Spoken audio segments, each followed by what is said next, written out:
Hello, everyone, and welcome to the MDRN Future Podcast. This is episode number 5. I am KL Smith, host of the show. Today, we're talking about a few different things.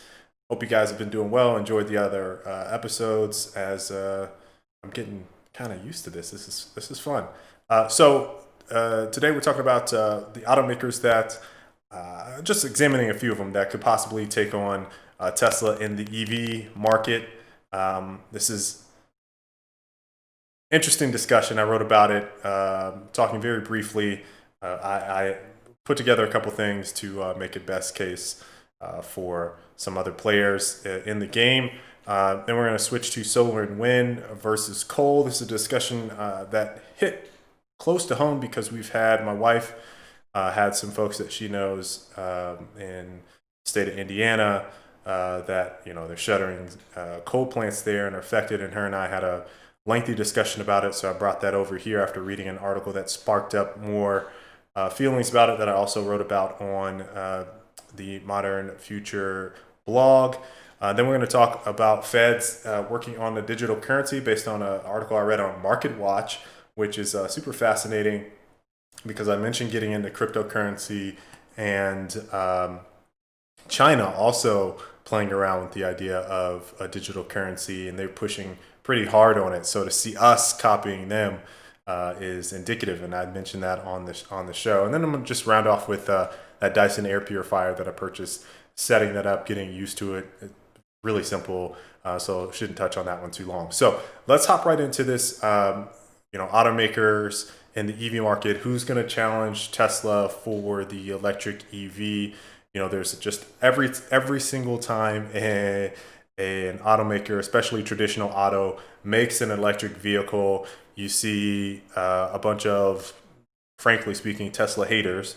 But the folks that really want Tesla to fail will say, hey, is this the next Tesla killer? Or blah, blah, blah is coming for Tesla. It doesn't really matter who it is. We've seen it time and time and time and time again.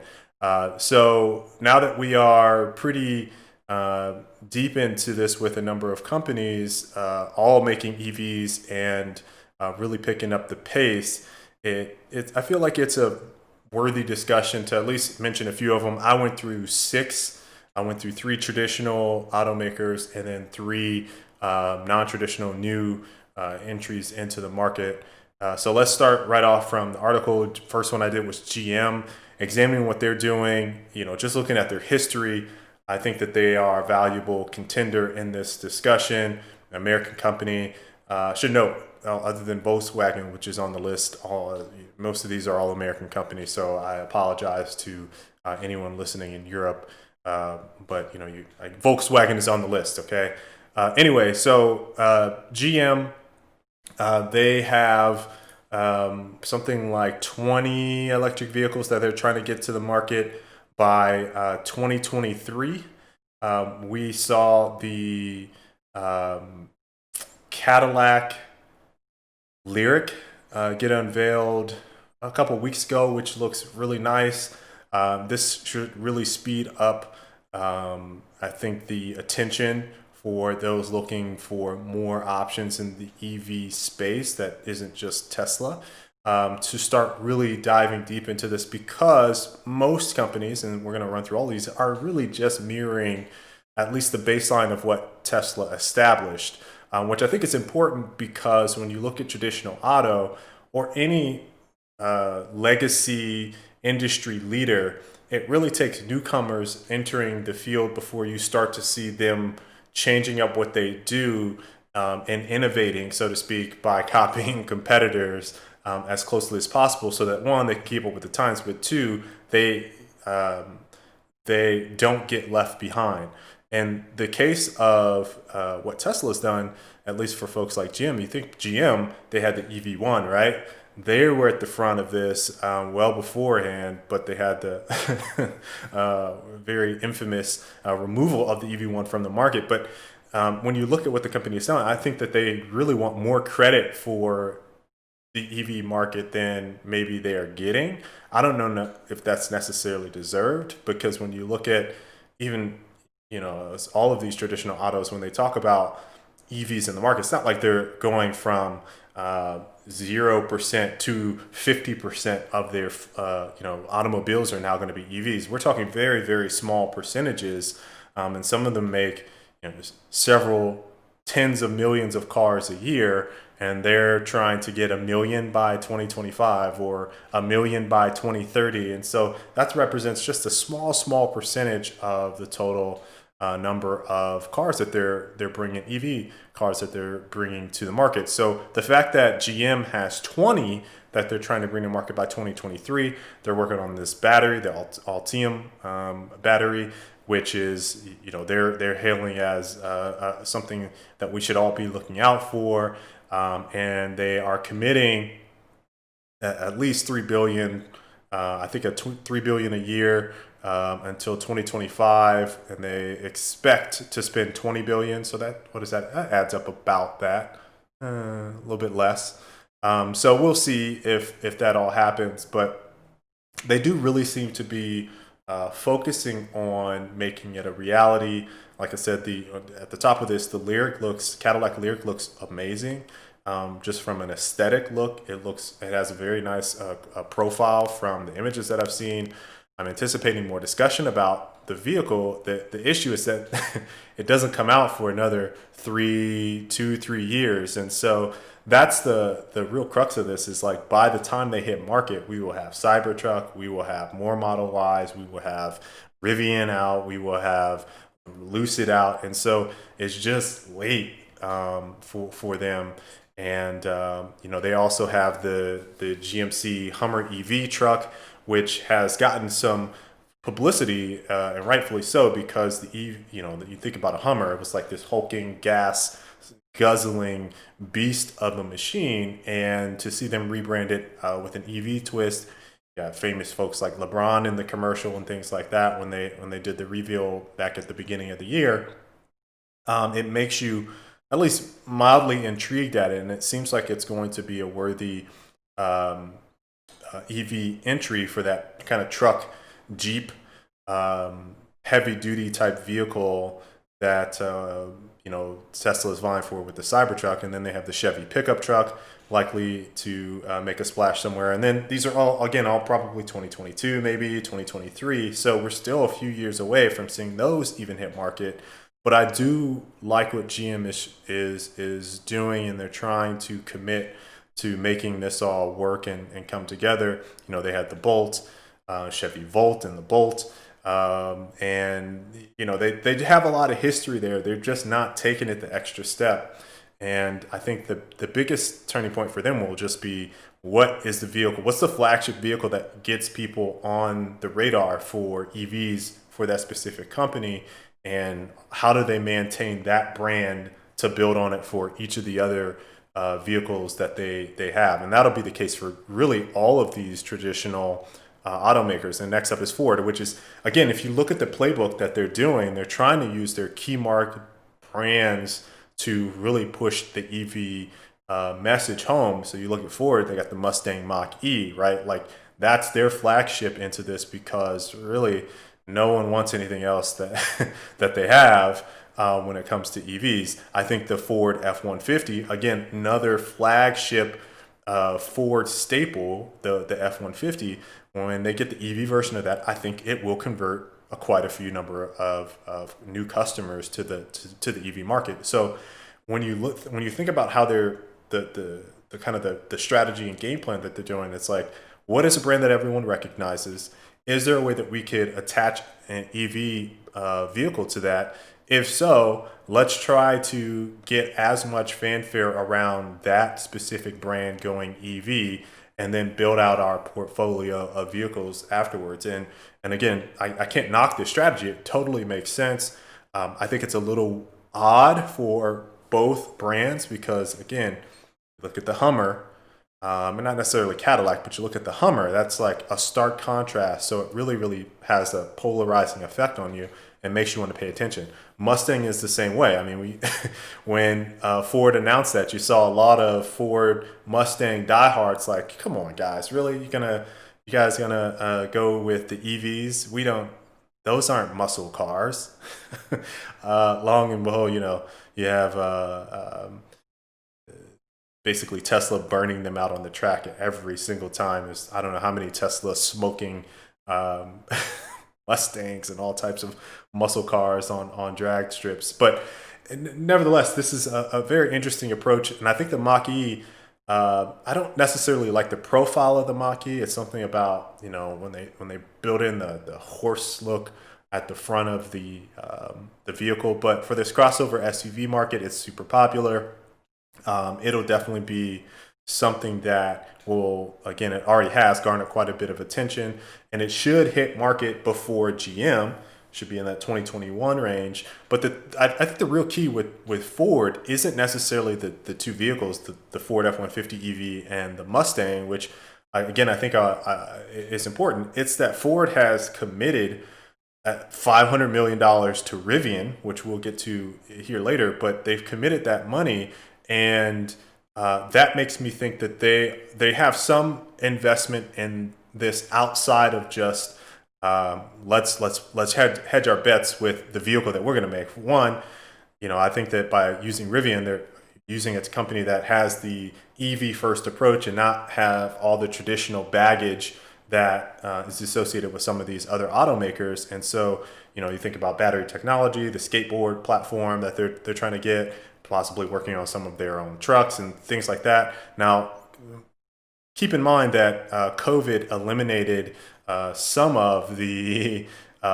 projects, at least with Lincoln, that they were working on with Rivian, but that still doesn't mean that they don't have an ongoing relationship and won't be working together very closely on some of these things going forward, which I think could play very well into them. But the Ford F-150, I think, is going to be the big defining moment. I just don't know about this Mustang Mach-E. When I went to a Ford dealership, ironically, to get a tune-up a yearly checkup, for my Tesla, the guy in there was like, hey, we got the Mustang Mach-E. This thing is pre-orders are going nuts. We think it's going to be a great car. If you're thinking about EV, he was trying to sell me off of my Tesla for a Mustang Mach-E. And I was like, hey, yeah, I've heard all about it. Sounds cool. You guys keep doing your thing. But it feels like they're kind of excited about it. So we'll just kind of see how this continues to develop over time. But I don't know when the EV Ford truck is going to hit. COVID impacting this could be 2022. So they could be a little late to the market there with that one.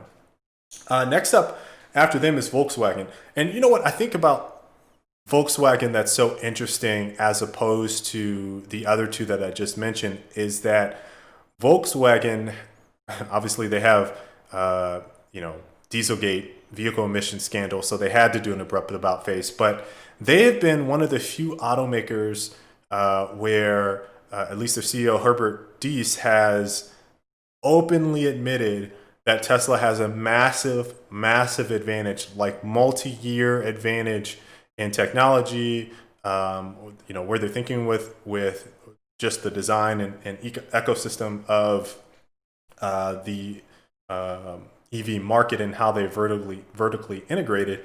They've admitted that they're behind, and no one else is really saying that. So I think that provides a lot of perspective, and obviously both Herbert and Elon have kind of had this kind of back and forth, subtle, humble, salute. Thank you for acknowledging that we're doing things. I see that you guys are trying to do things as well, right? But they have a couple products that I think people are excited about, but they also have some duds, right? So, you look at the Audi e-tron, at least in the US, and that thing is not selling at all. They slashed in the price on that. And Audi is a brand that I think a lot of Americans really love, but for EVs, it's not popping here. And on top of that, when you look at the subtle branding of the e-tron, it's like they don't really want you to know that's an EV. The e-tron is so subtle across all of the vehicle. I don't know if that's intentional or not, but it just doesn't feel like they really are blaring that one like they should. The other one, though, Porsche Taycan, that one is actually something that has people excited. There's multiple people that I work with that have expressed a lot of excitement around the Taycan before it even hit the market, and were pre-ordering it and trying to get one as soon as possible, only to renege on it after they realized that the range wasn't what they were hoping. But from every account that I've read so far, the Taycan is the truth. It performs well. It handles well. It's a beast on the drag strip for the folks that love going 0 to 100 real quick, right?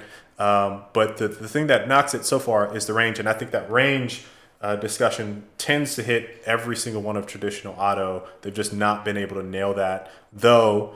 By 2022, 2023, 3 years from now, they'll be at the benchmark that Tesla pretty much set back in 2014, right? So I do find that interesting to see that from them for that specific brand. That's the one that seems like it's taken off the most and gotten the most headway and the most cycles and discussion. Audi e-tron, not so much. The next one up is the ID3, which a lot of Americans are excited about, but that doesn't seem like it's coming here. And the thing that's been holding it up the most has been software. They've just not been able to land software at all. And I think that realizing that they probably, a lot of other folks, aren't going to be able to update the fleet like Tesla. They thought it was so easy, update the fleet like them, and they have to go back to the drawing board. It's going to be rough, I think, patch for a lot of these traditional automakers to come in from an software engineering perspective and design these, which is why we're seeing Google step in and go, we'll take this over for you, Polestar too, and do our Android automotive, right? So that we solve the software solution for you, so you can sort of catch up. We can be the intermediary that helps you get to where you're going. But the ID3 has a lot of buzz around it. I just don't. Look, this is personal. I don't like how the ID3 looks. I've never really liked that kind of hatchbacky look on vehicles. I'm more of a sleek looking vehicle type person. There's very few vehicles that I've liked that have the hatchback look, and this is not one of them. So I don't like how it looks. It does sound like it's going to be a bright spot for Volkswagen. And then on the back end of that, they're talking about the ID4 already, right? And that one could be produced in the States. That's the SUV version. And I think there's going to be some buzz in the US if they're able to market this in a way that gets people motivated to purchase. They're going to be late to the game. They're going to have the Model Y out. You might have the next Rivian version out. But if they're playing their cards right, they could be working on this as we speak. But odds are they're not, and we won't see this to come to market 2022, 2023. Again, this is all 3 years from now, when I think that some of the new players, new kids on the block, are going to take a lot of wind out of folks' sails. So let's switch over to them. That's traditional auto. Let's get on the new guys. We got Rivian, right? This is my number 2 when it comes to the new school folks. I think Rivian seems like they have the most buzz of the new companies. When I say new EV companies, they've been in, I want to say 2009, something like that, is when they created the company, or 2007, I can't remember now. But Rivian's truck and their SUV, the SUV is the one that I've been looking at personally, because it's a 7-seater, and I wrote something about the space that we have and that we're looking for in an SUV. And wanting to get off of our Subaru Ascent. I have a family of 5 of us total. And so Rivian's truck, which is the R1T, not the R1S, which is the SUV, is what a lot of folks are really hype about. Now, I love the look of the truck. It looks sleek. The big, huge bar across the front, light bar across the front, is probably the most captivating I've seen so far, with the little Wally eyes. Yeah, I love it. It looks cute. I think people are excited about it. I think that what separates them is that they've been able to come in with more or less the same approach as Tesla, but stay modest and quiet until they had something to show. I love that. They didn't do a lot of talking beforehand. They were really low key, and they've scored some really, really, really huge investments, right? one from Ford, one from Amazon. In December 2019, Amazon also purchased 100,000 electric delivery vehicles from the company before they've even produced anything yet. So I thought that was pretty noteworthy when you think about Amazon backing them. And I want to say Amazon invested 700 million into Rivian, and Ford invested 500 million into Rivian for a total of 1.2 billion. And I mentioned earlier that Ford Lincoln really put the brakes on the Lincoln project that they were working on, but it does seem like they're maintaining a relationship with them. Now, the one differentiator between I think Rivian and Tesla is that they're trying to make their platform one where all of the other automakers can come on it with their skateboard platform, right?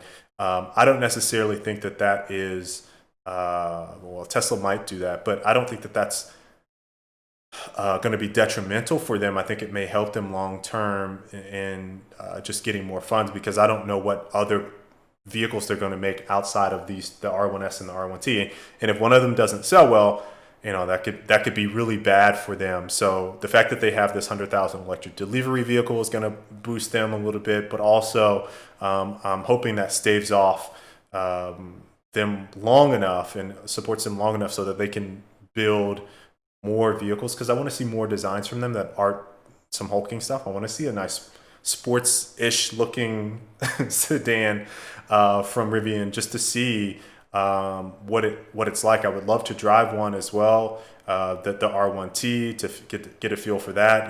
They've done I want to say it was they did the trek from South America to the US. They posted a video about that not too long ago, and it seems like they're doing all the right things that you would expect, outside of the recent allegations that Tesla is basically suing them because they believe that they are stealing trade secrets. So that's the one blemish that they have right now, and that sucks. But they're getting attention from folks. I want to say Volkswagen mentioned them as well not too long ago, saying that they're looking what they're doing. I think the exact quote is something along the lines of, they're looking at what they're doing for the Amarok, their truck, Volkswagen's truck, and seeing how they can make the Amarok more robust, and what it would look like based off of what they've seen from the Rivian R1T. But they branded themselves as this adventurous, outgoing type company, and I think a lot of folks have gravitated to that message. Next up, Lucid Motors. And how about Lucid, right? Like last week, they unveiled the 517 mile EPA estimated range. They had independently tested. Then Bloomberg went out and tested it on the road, along with a Model S, and I don't remember what the other one was. Doesn't even matter, right? And they got 455 miles, and the Model S got 350 something, 52. And so seeing is believing, and it sounds like this thing is really the truth when it comes to range. Now, the price, this is a luxury sedan.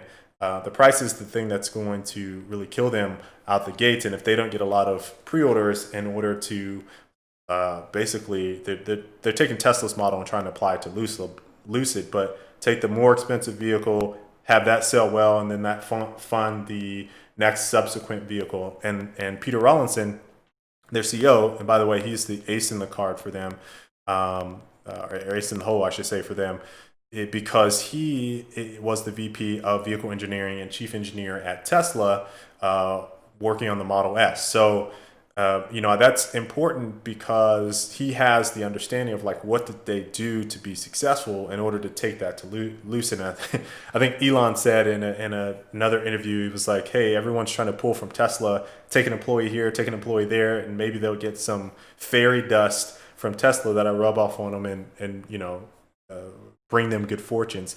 I think Lucid, from what they've shown, could have some fairy dust with someone like Peter Rawlinson at the helm. But I think that if that Lucid does fund the next vehicle, it sounds like it could be an SUV based off of a recent interview that Peter did, saying that they have a prototype in the works, an SUV prototype. So that is super, super compelling to me. And if it gets into affordable range, like I like what I saw, interested in the build quality of it. I definitely want to see the price of the Lucid Air when it hits. It should get something around September 9th of this year. So that's just a few weeks out from today, and I think that that'll be a good one. The last company that I want to get to that's a new school is Nikola Motors, and I'm gonna be honest with you guys. I am skeptical of Nikola only because Trevor Milton has provided a lot of lip service. And I'm hoping that they get the first products out because I'm really tired of the lip service that he's provided over the years. But I think that they're interesting because of one, they have an ongoing litigation with Tesla, which anytime that happens, it seems like it brings mainstream news to whatever the company is that has legislation, um, uh, a issue, I would say legal issue with uh, Tesla. It always brings about something that is more than what it seems. And in this case, they're feuding about the design of Nikola's semi, saying that Tesla stole the design from them. All this just bull, right? So they have Trevor and Elon have a bit of a bad thing going on between each other, and they also talked about the Nikola Badger. Initially, Trevor Milton gave them the design and said, "Hey, you can take this one for free since the Cybertruck is ugly." And then he took that back and was like, "Oh well, actually, since so many people were interested in the Badger, we're gonna get this." So the Badger is supposed to come out. They got the Tesla Semi. They have the Nikola Semi truck. The other differentiator here is they use hydrogen EV mix, so hydrogen fuel cells and EV batteries. So it's a little bit of a differentiator. But the biggest one, I think, that keeps them in the discussion is the focus on the semi truck long haul business. Not too long ago, I want to say it might have been last week, at the beginning of the week, they confirmed 2,500 dump truck orders. No. Garbage truck orders. And so those are pretty expensive. So that seems like that'll be some good news for them. I saw their stock bumped a little bit after the news, so that's compelling information in and of itself. And really, what this comes down to, I think, for them is getting their products out and getting people to actually test them and provide some real world feedback on it, because right now it's just not been there when it comes to consumer facing product and having something that people can rally behind the company. Really no prototypes have seen out in the wild, talking just a lot of concepts. The trucks, again, we've seen some trucks out, but the semi trucks. But when it comes to actual products that most consumers are going to buy, we've not really seen that. And maybe that's a good thing, because that allows them to be isolated in one specific area, which is the semi long haul business. But when you talk about mainstream consumer products like a truck, I feel like they really need to show a product, and very, very soon, rather than kicking around concepts. So I'm hoping the Badger comes out and makes a dent. I think it's going to be, by the time it comes out, I think it's going to be a lot of competition, and it might get left in the dust, being like the fourth or fifth vehicle out at that time, truck out at that time. So I don't know on that one. I'm not super high on it, but the trucking side is what keeps me, kind of keeping my eye on them, because that could be a play where they differentiate themselves enough, keeps them afloat, and then they could start bringing more attractive vehicles to the market. And a similar play to something like Lucid. So who's the real competition in this one? I think it's honestly Rivian is probably the one that stands out to the most. But if you want to talk about what I think the real play is here, is one of the big traditional auto, they're going to tap out. and they're going to end up buying a Lucid, a Nikola, or a Rivian, and they're going to sell under that flagship brand to boost their EV to one technology, but also to boost the EV sales attaching to those products. So that's what I think the real play is here. And when you look at what like someone like Ford has done, where they've invested directly into Rivian, it seems natural that that would be the play. Now the question then becomes, would those companies actually sell, or do they think that they're going to be the next Tesla? And really that just depends on the financials, right? Like if they're going to go belly up, which is, I mean, highly, highly likely and probable that that will happen, then it seems probable that they would then sell the company and make out what they can, and then those companies that have a lot of capital get to take the tech, get to apply the tech to all the different places, get to take some of the vehicles and the brands and potentially continue to sell those, especially if they're not making a huge splash against Tesla. But really, it's about what these companies make that is appealing from an EV stance, and just phasing out the rest of the ICE engines, because that's what's really holding them back, is the fact that they have to fund all or retrofit all of their factories with EV stuff, and then build out all this just massive EV wide range of products, because there's just so few of them on the market. So look again, I understand the challenge, but they're just not. I don't think they're moving fast enough. But I think that that's what the ultimate play is. So I wouldn't be surprised if we see that from one of these companies. And I think Ford or Volkswagen is probably going to make the one of those three that I meant: Ford, Volkswagen, or GM. Could be one of the other automakers out there that make a purchase, but I think that those are the three that are most likely to say, okay, we've tried all of these things. What do we get? Let's just buy one of these other guys, because they're closer and they figured it out, and they have some recognition. Their range is better than ours. Their tech is better than ours. They fully integrate all of these things that they don't quite have down. I think that could play into what is likely to happen. Okay, so that was a long discussion. Let's switch gears and talk very briefly about the solar and wind kicking the butt out of coal, kicking coal to the curb is what I said. So look, my wife and I had a discussion last week where we were just basically talking about how some of the folks that she knows in Indiana are being negatively affected by coal plants shutting down and basically getting laid off in this period. And it made me think about all of the campaigning and legislation that politicians have done around traditional fossil fuels, dirty energy, specifically coal factories, and saying that we're going to keep these coal factories open. We're going to do everything we can for these coal folks. And it just hasn't mattered, right? Like the last 4 years, 5 years, they've just been going down, down, down. Plant after plant has been shuttering. And it's not about keeping them open.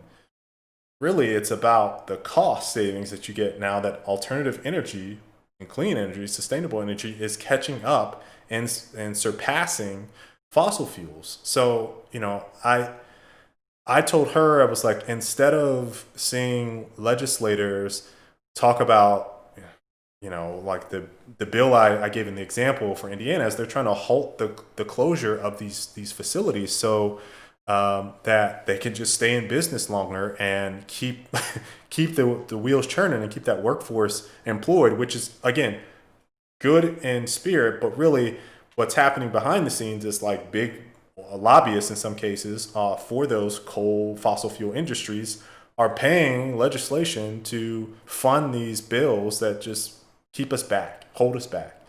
But anyway, what I told her was like, I would rather we see retraining and reintroduction programs for the people that are going to phase out of coal, that workforce that's going to just phase out, and then getting them new employment for some of these companies that are going alternative energy. The same ones that are closing might be opening up a solar farm, might be opening up a wind farm, might be opening up a battery pack station, whatever the case may be.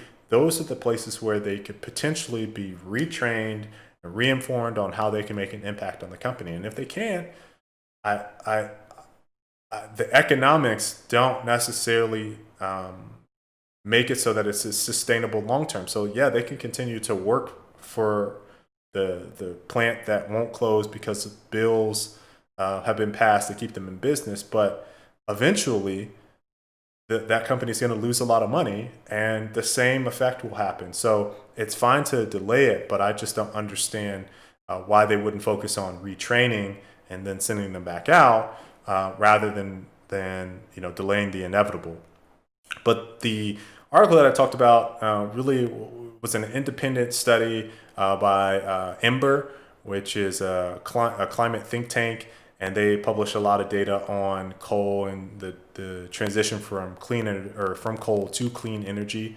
And in the past 5 years, it's doubled globally. And they did 48 countries, which account for 83% of the total electricity generation in the world. And so when you look at the data that they showcased and illustrated, it just shows that in most of these countries outside of really Brazil and China, there's some pretty significant drops each year in the amount of coal that's being used to power these cities and nations. And so based on the pace that they had, by 2030, I want to say it was like, it goes from 30% or 28% or something like that down to about 6%. And I don't have that exact chart in front of me, but it's drastically lower. And then the solar and energy end up making up that huge gap that coal once had by 2030. And it looks like, by and large, that is the pace that we're on rather rapidly here, especially as solar costs have really come down. But it's a transition that I just don't think it's not going to stop. Like, it's just as battery technology gets better, as solar costs gets more efficient, they come down. It just doesn't make sense to continue this. And COVID has really advanced a lot of what's happening in the deterioration of fossil fuels. When you talk about all of these big oil, coal companies not having to generate as much power or move their product around the country because people aren't going anywhere. And so that's when renewables really, really shine in this case. And so we're just seeing it unfold right before our eyes much faster than it would otherwise. So I found that to be very interesting. Last thing I want to wrap up on before closing out is on digital currency. Now, this one is interesting to me because I mentioned a few episodes back about the Chinese it's the Chinese government really's interest in digital currency from basically the government, and they're rapidly attempting to introduce this. And now what we've just come to here, and this is out of Market Watch report, that's saying that the feds are also our federal government, U.S., is interested in pursuing a digital currency. And they cited a couple different reasons, but really they want to have a better understanding of how digital currency can basically impact the economy. And obviously I think they all know that this is not going to necessarily replace the current banks and the impact of the economy on the economy that they have, but it is a means by which some new learnings will happen. One of the things that Market Watch said that was noted was you think about the stimulus checks that have gone out to individuals during COVID and the process by which that has happened. In a digital currency world, according to them, they believe that distribution of that money can be much faster. Now, I don't necessarily know if that's true because the government tends to be really, really slow. But it was compelling to think about in terms of like, okay, everything is digital. They know who this person is because of whatever hooks they have associated with the acknowledgement that they're on a federal digital currency. But that distribution is much easier in that type of scenario. It does make me wonder about the adoption for um, accepting that currency everywhere. I think platforms like Square, for example, are more readily, not necessarily by choice, but just by how they've set up their technologies to handle digital currency. Right? You think about Cash App and some of the things that they're doing already. They're much more adept to be able to handle that. I do wonder about, very broadly, how that starts to get integrated into the economy if you're going to accept this form of digital currency versus the dollar, or a yuan, or whatever gets entered, paper money, so to speak. So anyway, I'm super interested in this because I've gotten way more into cryptocurrency and understanding Bitcoin and all of the other types of crypto coins available. And I talked about Digifox not too long ago, which is a smart wallet for cryptocurrency that I have invested. I've actually invested in the company through WeFunder, and it's just really starting to get really fascinated by digital currency. And I think more people will, as over the next 5 to 10 years, maybe even faster. But certainly, seeing what the pandemic has done, seems like it's, again, speeding a lot of these things up and bringing these discussions to the forefront. So that's more or less it. The last thing I wanted to mention was just the Dyson. It is working really well. Super easy to set up. I didn't realize it was going to be that easy. I thought I would have to do more. So basically, you pop off the HEPA filters, or really, they're not. They're already popped off. You put them on. You pop them on. You pop off the trays that hold them, that are covering the bottom portion of the oscillator. Basically, you put that on, and you put the HEPA filters. Basically, you lock them into place, and you put on the coverings around those, and it's ready to go. You plug it up, and it's ready to go. And I have the Dyson Link app. So the only other thing I did was set up the app, which took a few minutes. It only took a little bit longer because I didn't have my wireless password on hand, so I had to go grab that real quick. But otherwise, it seems like it's working well. Everywhere that I've put it so far, I'm not picking up any chemicals that are bad. It says the air quality is great, but I'm checking. I'll be monitoring. I've had it going for about a week. I will say that I have not felt itchy and drowsy or anything that affects me with allergies, so maybe it's doing something, but I need more time. I need more time to know. But it hasn't really detected anything so far from what I've seen. So again, I hope you guys enjoyed this pretty long discussion talking about these companies that are poised to take on Tesla, but I had fun doing it. Hope you guys enjoyed it. Till next time, folks. Catch you all later. Peace.